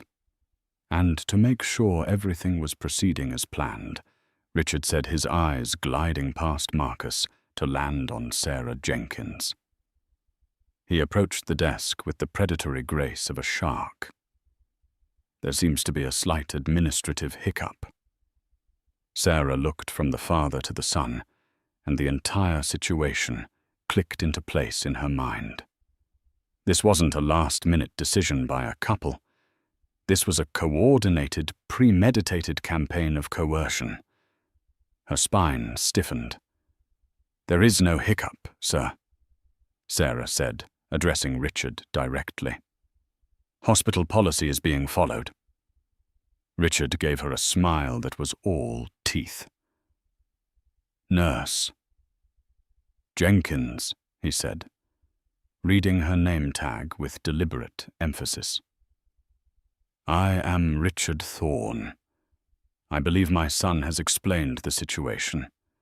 We've decided the family name is best for the boy. A simple change on a form. As I explained to your son," Sarah replied, her voice remaining level, "a change of this nature requires the mother's signature. Ms. Hayes is currently unavailable." "Ah, yes." The mother Richard said the words, dripping with condescension. "A lovely girl, but perhaps a bit overwhelmed at the moment. Emotional. Not in the best state to be making legacy-defining decisions. That is why we, the men of the family, are here to handle the practicalities. The overt sexism, the casual dismissal of Olivia, lit a fire in Sarah's belly. She had a daughter of her own. She had seen women railroaded by powerful families before. Not on her watch, not today. With all due respect, Mr. Thorne being emotional after childbirth doesn't nullify a woman's legal rights. It heightens my responsibility to protect them, Sarah retorted. The name on the pre-admission paperwork is Leo Hayes Thorne. That is the name that will be on the official certificate until Olivia Hayes herself of sound mind and body stands here and instructs me otherwise. Richard's facade of charm cracked. His eyes turned to steel. I think you misunderstand the gravity of this situation. There is a significant inheritance at stake here. A future for my grandson that you are jeopardizing over bureaucratic red tape. I am prepared to be very generous to the hospital and to its more cooperative employees to see this sorted out quickly. It was a blatant offer of a bribe. Sarah felt a surge of indignation. Sir, are you attempting to bribe me? I'm attempting to be practical, Richard snapped back. Then I'll be practical too, Sarah said, her voice rising slightly in volume and intensity. She reached for the phone on her desk. My next call is to hospital security and the head of nursing to report that a patient's family members are attempting to coerce a staff member and illegally alter a birth certificate while the mother is incapacitated. How does that sound for practical? Just as Richard's face was turning a dangerous shade of crimson, a new sound joined the confrontation, the soft whir of a wheelchair. What's going on? Why is everyone yelling? Marcus's blood ran cold. He turned to see Olivia sitting in a wheelchair pushed by another nurse. Her face was pale and drawn from the ordeal of childbirth, but her eyes, though exhausted, were sharp and confused. She had clearly heard the raised voices, and feeling a primal sense of wrongness, had insisted on being brought out. Her gaze flickered from Marcus's panicked face to her father-in-law's thunderous expression, to the resolute nurse behind the desk. Marcus Richard. What's happening? She asked again, her voice weak but clear. Ware's Leo silence descended thick and suffocating.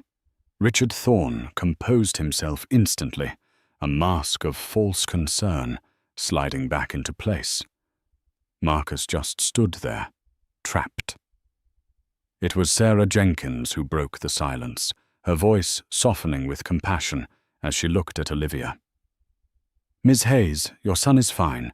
He's in the nursery getting his final checks. He'll be with you shortly.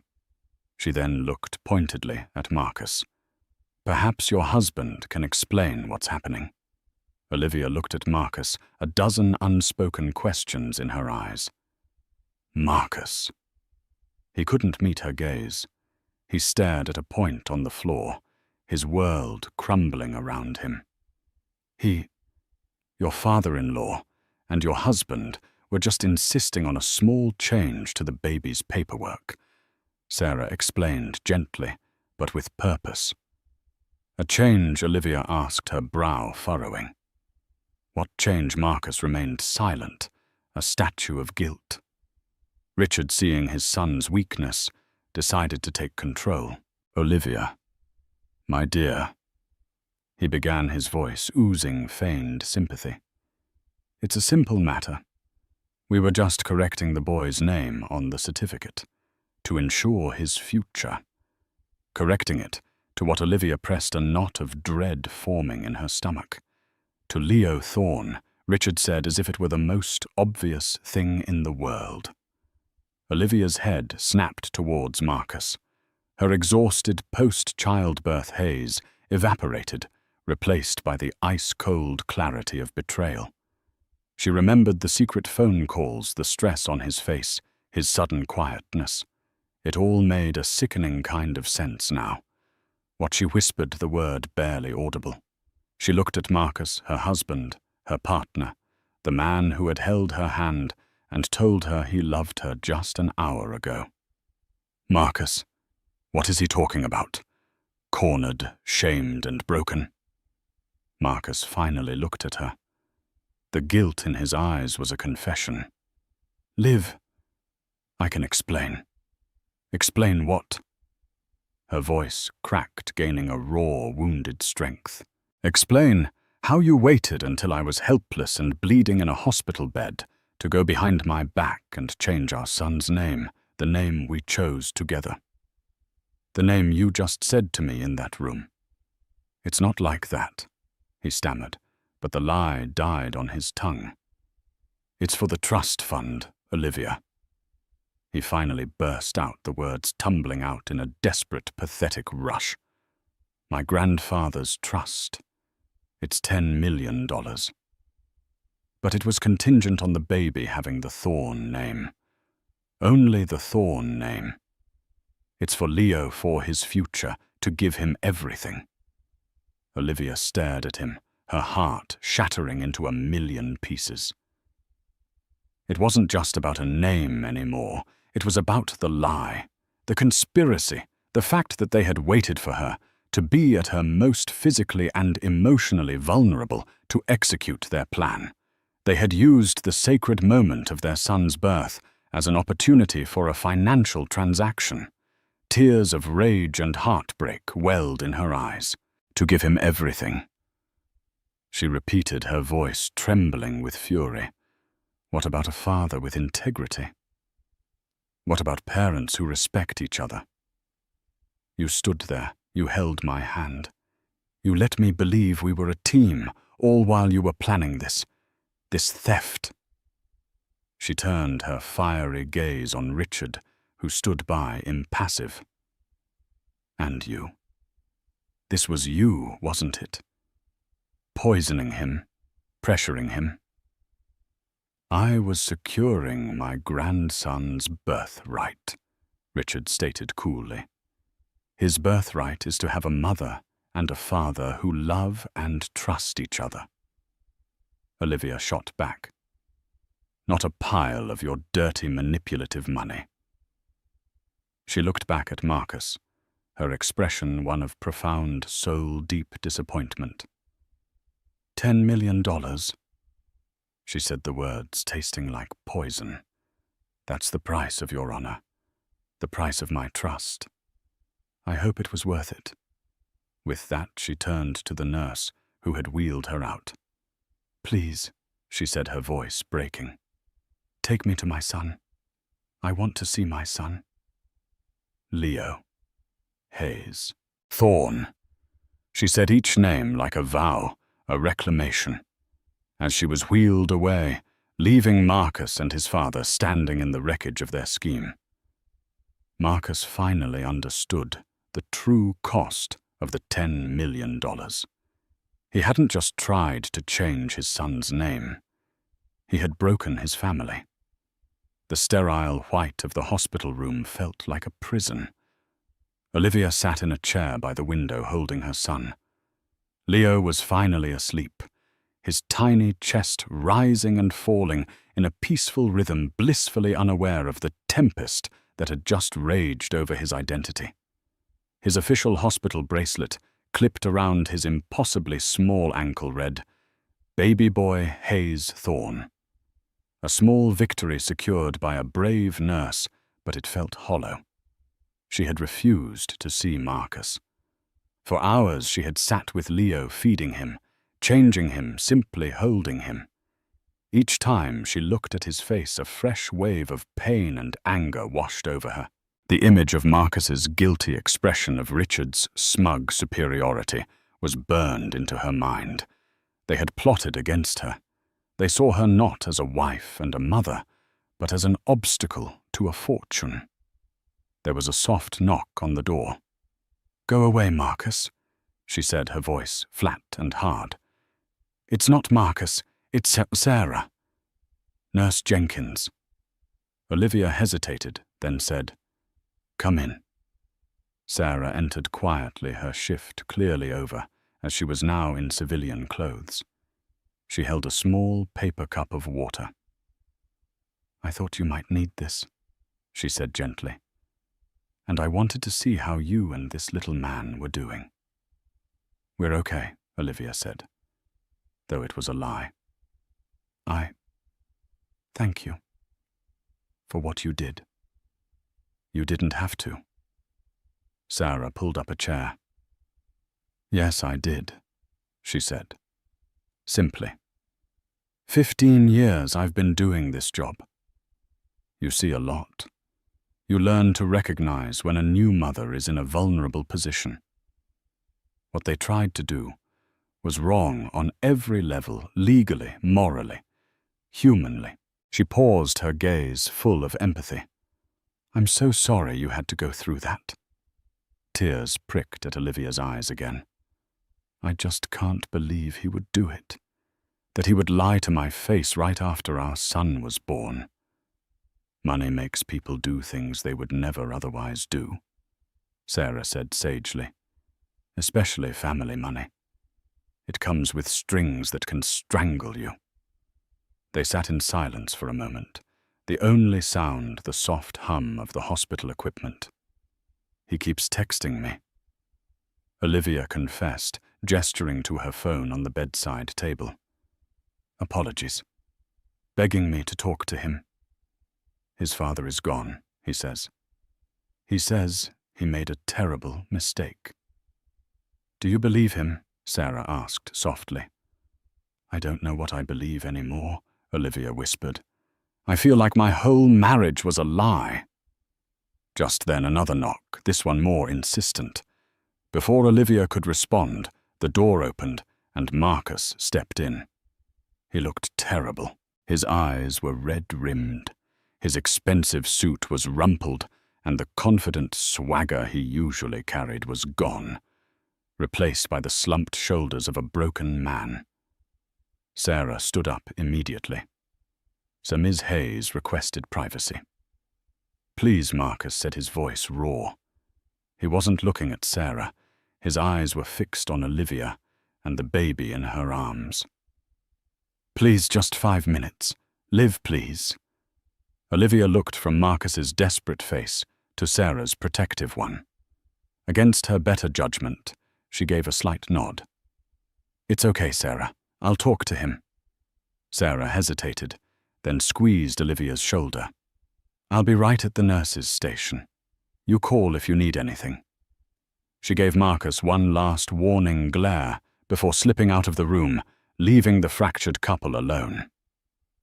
Marcus took a tentative step forward. "Liv, don't," she cut him off. "Don't say you're sorry. It's not enough. Sorry doesn't cover conspiring with your father to ambush me when I was in labor." "I know," he said, his voice cracking. "I know. It was monstrous. I got so caught up in his world, in his logic. He's been drilling it into my head for months, that this was Leo's only chance at a perfect life, that you'd eventually understand. Understand what Marcus, that my identity, my family, my name means nothing, that our marriage is a business transaction where my signature is only required when it benefits the Thorn bottom line. No, it was never about that for me." He pleaded, taking another step closer. "I love you, Olivia. I love you more than anything. I was weak. I was a coward. I let my father manipulate me, and I was terrified of him. I have been my entire life." Olivia wanted to scream. She wanted to rage. But looking at her sleeping son, she knew she had to find a different kind of strength. And in that moment, something clicked. A memory from months ago surfaced, a small, seemingly insignificant event that now cast a horrifyingly long shadow. She had been looking for a tax document on Marcus's laptop one evening. He had left his email open. A thread from his father had caught her eye, the subject line simply reading contingencies. Her curiosity piqued by Richard's controlling nature, She had clicked on it. Attached was a draft of the trust document, the very one Marcus had just confessed about. At the time, she had only skimmed it, feeling guilty for snooping. She saw the clause about the name and felt a flash of anger, assuming Marcus had already handled it and shut his father down. She had closed the laptop, deciding not to start a fight over something she believed her husband had under control. But now her mind replayed the words with chilling clarity. She remembered scrolling further down past the clause about the name. There was another section. Section 4B. It was titled Parental Suitability. She looked up at Marcus. Her eyes narrowed. The pieces were falling into place, forming a picture far more sinister than a simple fight over a name. You said this was all about the name for the $10 million. She stated, her voice dangerously quiet. It was, he confirmed, looking confused by her change in tone. Are you sure that was the only clause, Marcus? She asked, her gaze piercing. Are you absolutely positive my only role in this was to be convinced to drop my name? A flicker of uncertainty crossed his face. Yes. My father explained the whole thing. The trust goes to Leo as long as his name is Thorne. That's it. Olivia gave a bitter, humorless laugh. Oh, Marcus, you fool. You absolute naive fool. Your father didn't just manipulate you. He played you. He didn't even tell you the full extent of his disgusting plan. She stood up carefully, placing the sleeping Leo in his bassinet. She then walked over to her purse and pulled out her phone, her hands shaking slightly. She navigated to her own email, to a message she had forwarded to herself from Marcus's account that night, months ago, the one with the draft document. She had sent it as a precaution, a small act of self-preservation she hadn't even fully understood at the time. She opened the attachment and found the section. Section 4B. She turned the phone around and held it out for Marcus to see. Read it, she commanded. Read it out loud. Marcus took the phone, squinting at the screen. His voice was hesitant as he began to read the dense legalese. Section 4B. Parental Suitability. In the event the child's mother, one Olivia Hayes, is deemed by the trustees being Richard Thorne and the Thorne family legal counsel to be of unsuitable social standing, or if she acts in a manner contrary to the best interests of the Thorne family legacy. He trailed off, his face draining of all color. His eyes scanned the rest of the paragraph, his breath catching in his throat. Go on. Olivia prodded, her voice like ice. Read the rest. Marcus's voice was a horrified whisper. The trustees reserve the right to petition for sole legal and physical custody to be granted to the father, Marcus Thorne, thereby ensuring the child is raised in a suitable environment with the full financial and social benefits of the Thorne estate. Upon the granting of sole custody, the trust will be fully executed.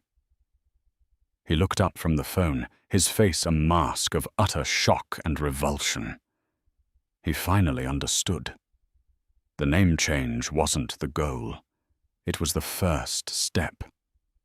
His father's plan wasn't just to erase Olivia's name from the birth certificate. It was to erase her from their son's life. He would have used her anger and hurt over the name change as proof that she was being contrary to the best interests of the family. He would have painted her as unstable and unfit mother, and used his army of lawyers and his immense power to take her son away from her. The $10 million wasn't just for Leo. It was the prize for Marcus, the reward for getting rid of his inconvenient middle-class wife. Oh my God. Marcus breathed, stumbling backward until he hit the wall, sliding down to sit on the floor. Oh my God, Liv. I didn't know. I swear to you I never saw that part. He only ever told me about the name. The sight of his genuine, absolute horror was the first thing that had felt real in hours. He wasn't just guilty about the betrayal she knew of. He was shattered by the one he had been unknowingly complicit in.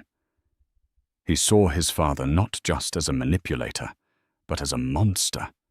In that moment, everything shifted. It was no longer Olivia versus Marcus. It was Olivia and Marcus versus Richard Thorne. Marcus looked up at her, his eyes swimming with tears of shame and rage. He was going to take our son from you. Our son, Olivia repeated the word, now a bond, not a weapon. She knelt down in front of him. Yes, and he used you to try and do it. A new resolve hardened Marcus's face, replacing the despair. The fear of his father that had ruled his life was burned away by the fury of this ultimate betrayal. He stood up, his posture changing. The slumped, defeated man was gone. In his place stood Leo's father, Olivia's husband. He's not going to win. Marcus said, his voice low and filled with a dangerous calm. He's not touching you, and he is not touching our son. This ends. Now. He pulled out his phone, his thumb hovering over his father's contact number. What do we do? He asked, looking at Olivia, not as a subordinate, but as an equal partner. For the first time, he was asking, not telling. He was finally ready to be the man she had married. Olivia looked at her son, sleeping peacefully, and then back at her husband. You don't call him, she said, a strategic light entering her eyes. You let him think he's won the first battle. You let him think you are working on me. And then we don't just protect our family. We dismantle his. The reckoning was coming. And this time, the Thornes were not going to be prepared for Olivia Hayes. The next morning, the air in the hospital room was thick with a fragile strategic truce. Marcus had slept on the uncomfortable recliner, refusing to leave. He and Olivia had talked for hours, the raw truth of his father's scheme laid bare between them. Forgiveness was a distant shore, but for the first time they were paddling in the same direction. Their plan was simple, born of Olivia's quiet strength and Marcus's newfound clarity. He would call his father, but not for a confrontation, for a surrender. With Olivia listening on speakerphone, her expression unreadable. Marcus dialed. Marcus Richards' voice answered crisp and impatient. Do you have news for me? Have you made your wife see reason? Yes, Dad. Marcus said, his voice carefully controlled, playing the part of the dutiful son. We've talked. It was difficult, but she's starting to understand the financial reality, the importance of this for Leo. Olivia's hand tightened on the blanket, but she remained silent. A satisfied hum came from the other end of the line. Good. I knew she was a practical girl underneath all that sentimentality. So it's done. You'll go back to the nurse, sign the forms as Leo Thorne. There's a complication, Marcus said. The nurse, Jenkins. She's made a formal note on the file about our conversation yesterday. Her supervisor is aware. They said any change now will require a cooling-off period and a meeting with a hospital social worker. They're watching us. This was a lie fabricated by Olivia and Sarah, who had become their secret ally. It was a strategic move to buy time and control the narrative. Damn it, Richard swore. Bureaucrats, fine. We'll play their game. But what about the will's deadline? The lawyers need confirmation. That's why I'm calling. Marcus said, taking a deep breath. This was the critical part of the plan. Olivia is willing to sign an affidavit, A legal document drafted by your lawyers stating her full consent to the name Leo Thorne. She'll sign it in exchange for a guarantee.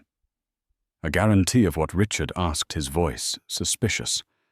She wants it in writing that she will always have full parental rights and that her role as Leo's mother can never be legally challenged by the estate or the trustees. It's a formality, she says, to make her feel secure. If we give her that, she'll sign whatever we need about the name. There was a long pause on the other end of the line. Olivia held her breath.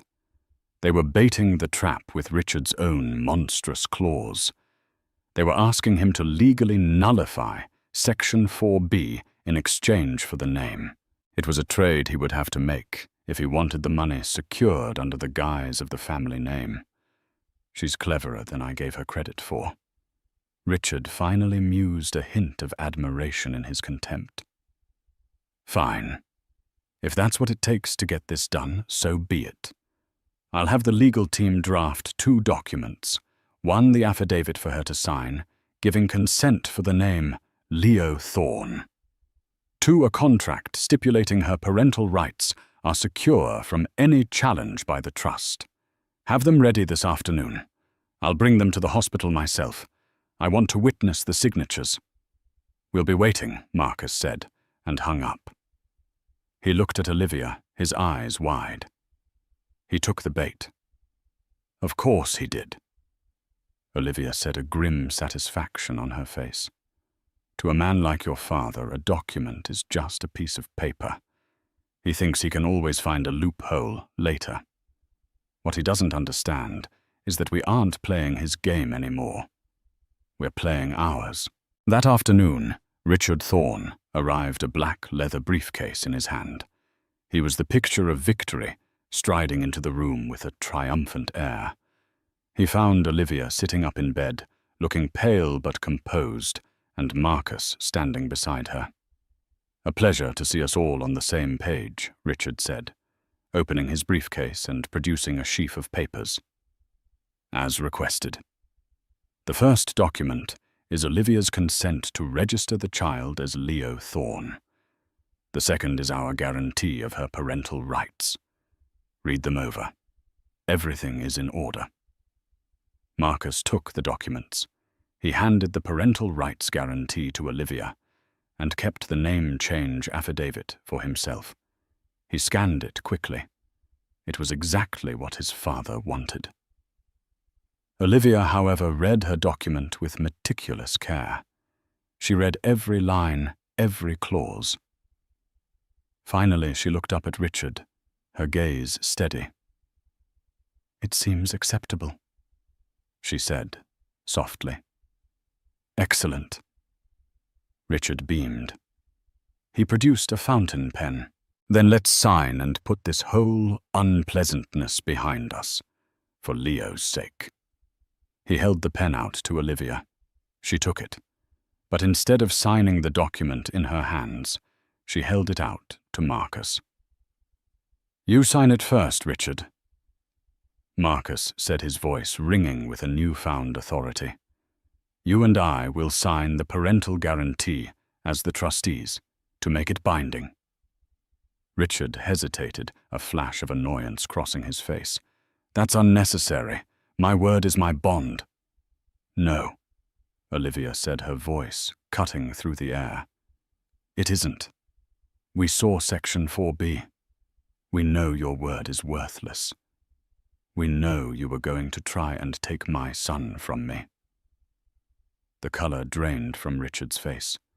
The victorious smirk vanished, replaced by a mask of cold fury. He had been exposed. Marcus, you fool. You told her I did, Marcus said, standing shoulder to shoulder with his wife. You didn't just lie to her dad. You lied to me. You were going to use me to destroy my own family. He took the affidavit, the one consenting to the name change, and slowly, deliberately ripped it in half. Then he ripped it again. There will be no name change, Marcus stated. His name is Leo Hayes Thorne, and this family, my family, is not for sale. Richard stared at the torn paper, his face contorted with rage. You're throwing away $10 million. You're throwing away your son's future for what? For her. He spat the word out like it was poison. I'm choosing my son's future, Marcus corrected him. I'm choosing a future where he learns that integrity is worth more than any inheritance, that love is not a commodity, that his mother is the strongest person I have ever known. That is the Thorne legacy I'm interested in. He then picked up the parental guarantee document, the one his father had drafted. But we will be keeping this, he said. A signed contract from you guaranteeing Olivia's parental rights, free from any challenge from you or your estate. We'll consider it an early inheritance gift. A promise that you will never, ever come near my wife or my son with your poison again. Checkmated and utterly defeated Richard Thorne was speechless. He was trapped by his own legal maneuvering. He could do nothing. With a look of pure hatred at the united front before him, he turned without another word and stormed out of the room, his expensive briefcase suddenly looking like cheap luggage. The silence he left behind was profound. It was the sound of freedom. Olivia looked at Marcus, and for the first time in days, a genuine smile touched her lips. Tears welled in her eyes, but this time they were tears of relief. Marcus reached out and gently wiped one away. I know I have a long way to go to earn back your trust, he said, his voice thick with emotion. But I will spend the rest of my life trying, I promise. Olivia looked at her husband, no longer a pawn of his father, but a king in his own right. Then she looked at the bassinet where Leo Hayes Thorne was beginning to stir. His inheritance wouldn't be $10 million. It would be something far more valuable, a father who had learned to be brave, a mother who had refused to be broken, and a name that stood not for legacy or lineage, but for a hard-won, unconditional love. They had lost a fortune, but they had saved their family. And in the quiet hospital room, with the city lights beginning to glitter outside, they knew they were the richest people in the world. The story of Olivia Marcus and Nurse Sarah is a powerful reminder that true wealth isn't measured in dollars, but in dignity, integrity, and the courage to stand up for what's right. In her most vulnerable moment, Olivia's strength didn't just save her son's name. It redefined her family's future. It proves that sometimes the fiercest battles are fought not on a battlefield, but in the quiet, sterile hallways of a hospital where one person's refusal can change everything. If this story of betrayal, courage, and redemption moved you, please give this video a like to show your support. Share it with someone who needs a reminder of the power of standing your ground. And most importantly, subscribe to our channel for more real-life stories that explore the depths of the human heart. What would you have done in Olivia's situation? Let us know in the comments below. We'd love to hear from you.